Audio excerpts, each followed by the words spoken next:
నిజంగానే పుస్తకం అనేది అసలు ఒక డైరీ రాస్తున్నప్పుడే మనకి సంబంధించిన అన్ని భావాలు వ్యక్తం చేసుకునే ఒక మనదైన ఒక సొంత ప్రపంచం.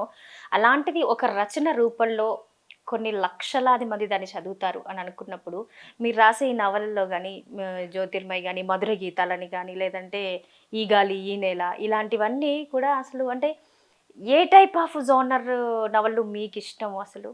నాకు జన్మతః ఒక శైలి అలవాటైందండి. అదేంటంటేనండి, నేను కామెడీతో స్టార్ట్ చేస్తాను. Very light. కానీ మధ్యలో కవ్విస్తాననమాట. కవ్వించి విషాదంలోకి వెళ్ళి అక్కడ కూడా కామెడీ పెడతాను. ఓకే.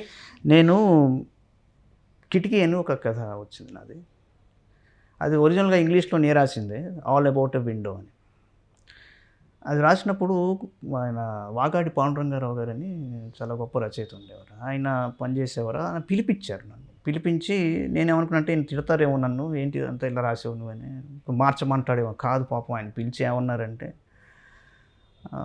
అబ్బాయి నేను ఈ శైలిలో రాయాలని జీవితాంతం ప్రయత్నించి ఓడిపోయాను. నిన్ను ఒక్కసారి చూడాలని పిలిపించానన్నాడు. అని చాలా అద్భుతమైన అడ్వైస్ ఇచ్చాడు. చాలామంది మిమ్మల్ని అలా రాయకూడదయ్యా ఎవరు చదవరు, ఇట్లా రాయితే అలా కాదు ఇలా కాదని చెప్తారు, వినకండి, మొండిగా అదే స్టైల్ వాడండి అన్నాడు. అదేమిటి అంటే లాస్ట్కి పాపం అంత కామెడీగా నడుస్తుంది 'కిటికీ' అనేది. ఇది జాగృతి వాళ్ళు మళ్ళీ రీప్రింట్ కూడా చేసుకున్నారు ఆ కథని. ఆయన వడ్డీ విజయసారథి గారు ఉండేవారు ఆయన. సో నా స్టైల్ ఏంటంటే ఒరిజినల్గా మీరు అడిగిన దానికి ఏమండి, వాస్తవం ఎప్పుడు వాస్తవం, అది మారదు. దానిని మీరు ప్రజెంట్ చేసే విధానంలో, ట్రీట్మెంట్లో అవతల పక్క వాడికి ఆసక్తికరంగా మొదటి వర్డ్ నుంచి చివరి వర్డ్ వరకు తీసుకెళ్తూ ఇక్కడ ఏదో చెప్పిపోతున్నట్టు మధ్యలో కామెడీ కూడా మొత్తం మొదటి నుంచి చివరి వరకు ఒక కన్నీటి ధార ఉండడం బాగుండదు.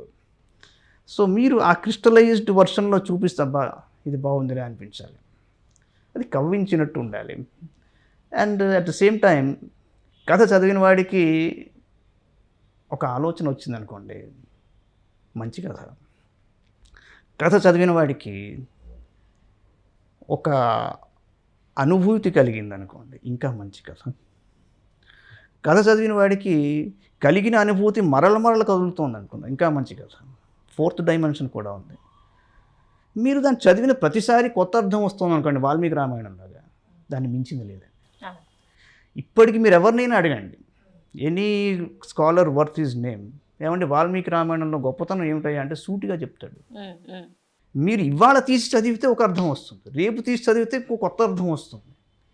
ఆ సృష్టికర్త ఎంత గొప్పవాడండి. అలాగా మీరు కథని కనుక ఎంచుకుని ఈ డైమెన్షన్స్ కోణాలని ఆవిష్కరించి ఇలా కూడా మీరు చూడొచ్చు ఈ కిటికీలోంచి కూడా అనే ఒక కోణాన్ని ఆవిష్కరించారనుకోండి, నిజంగా చాలా మంచి కథ అవుతుంది. మా అటెంప్ట్ అంటే నాది చెప్పడం, చాలామంది గుడ్ రైటర్స్ ఆ అటెంప్ట్లోనే ఉంటారు.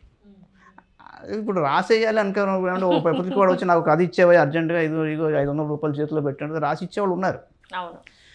అది కాదు, చాలా మంచి మాట అన్నారు. ఆత్మానందం ఎక్కడ కలుగుతుంది? ఆత్మనస్తు కామాయ సర్వం ప్రియం భవతి, ఇది వేదవాక్కు. మీకు ఆత్మకి సంతృప్తి కలిగితేనే ప్రియంగా ఉంటుంది, లేకపోతే మీరు బాధపడతారు, అందరినీ బాధపడతారు.